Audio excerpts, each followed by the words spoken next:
से देश भर में जीएसटी लागू करने की दिशा में देश आज एक कदम और आगे बढ़ गया। जीएसटी से जुड़े 4 अहम विधेयकों को राज्यसभा ने आज पारित कर दिया। राज्यसभा ने इन चारों विधेयकों को बिना किसी संशोधन के लोकसभा को लौटा दिया, जिससे एक बार फिर से साफ हो गया कि इस अहम आर्थिक कानून पर पूरे देश में एक तरह की आम सहमति कायम है। और वित्त मंत्री अरुण जेटली ने आज के दिन को संसदीय इतिहास में ऐतिहासिक बताया। देश के सबसे बड़े आर्थिक सुधार माने जाने वाले जीएसटी को लागू करने की दिशा में देश एक कदम और आगे बढ़ गया है। जीएसटी से जुड़े चारों विधेयकों को लोकसभा से मंजूरी मिलने के बाद राज्यसभा ने भी इसे हरी झंडी दे दी है। गुरुवार को राज्यसभा में चारों विधेयकों पर लंबी बहस के बाद टीएमसी के डेरेक ओब्रायन ने संशोधन पेश किया, जिसे राज्यसभा ने खारिज कर दिया। हालांकि चर्चा के दौरान टीएमसी समेत सभी दलों ने जीएसटी को ऐतिहासिक करार देते हुए इसका समर्थन किया। कांग्रेस ने तो बिल के समर्थन में अपने संशोधन भी वापस ले लिए। GST Council is a very good idea.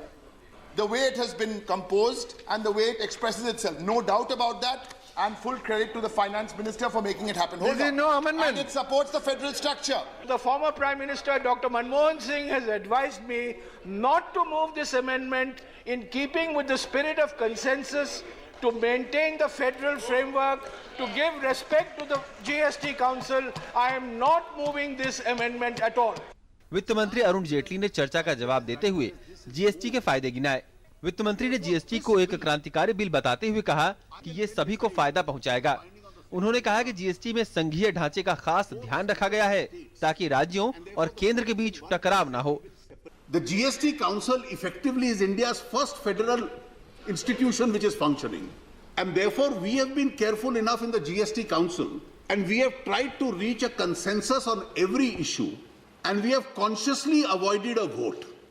वित्त मंत्री ने कहा कि रियल एस्टेट को जीएसटी में लाने पर अंतिम फैसला नहीं हुआ और राज्य इस पर बाद में फैसला करेंगे। राज्यसभा में पारित होने के बाद चारों विधेयकों यानी केंद्रीय वस्तु एवं सेवा कर विधेयक, सीजीएसटी, एकीकृत वस्तु एवं सेवा कर विधेयक यानी आईजीएसटी, संघ शासित प्रदेश वस्तु एवं सेवा कर विधेयक यानी यूटीजीएसटी और राज्यों के मुआवजे को राष्ट्रपति की मंजूरी के लिए भेजा जाएगा। इसके बाद देश के सभी राज्य स्टेट जीएसटी विधेयक पास करेंगे और फिर पूरे देश में लागू होगी एक राष्ट्र एक टैक्स व्यवस्था। आजादी के बाद भारत का एक सपना कि एक देश और एक कर व्यवस्था आज साकार हो चुकी है। संसद ने जीएसटी बिल को पास कर दिया है और ये सब सर्वसम्मति से हुआ है।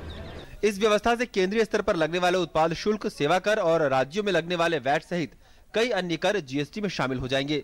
जीएसटी व्यवस्था में कर के दरों की बात करें तो 5 तरह की हैं: 0, 5, 12, 18 और 28%। खाने पीने की अहम चीजों पर 0% टैक्स होगा, जबकि नुकसानदेह या लग्जरी वाली चीजों पर अधिक टैक्स रखा गया है।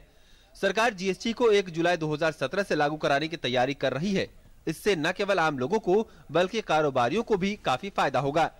पार्लियामेंट टीम के साथ news night desk, DD news.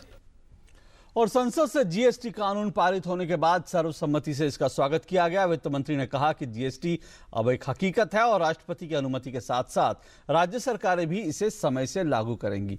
वहीं केंद्रीय सूचना और प्रसारण मंत्री ने सभी राजनीतिक दलों का धन्यवाद देते हुए इसे ऐतिहासिक बताया। साथ ही पूर्व प्रधानमंत्री मनमोहन सिंह ने भी इसे आने वाले समय में गेम चेंजर बताया। इन 4 कानूनों को पारित होने के बाद अब तो ये निश्चित ही है कि जीएसटी योजना के अनुसार लागू होगा।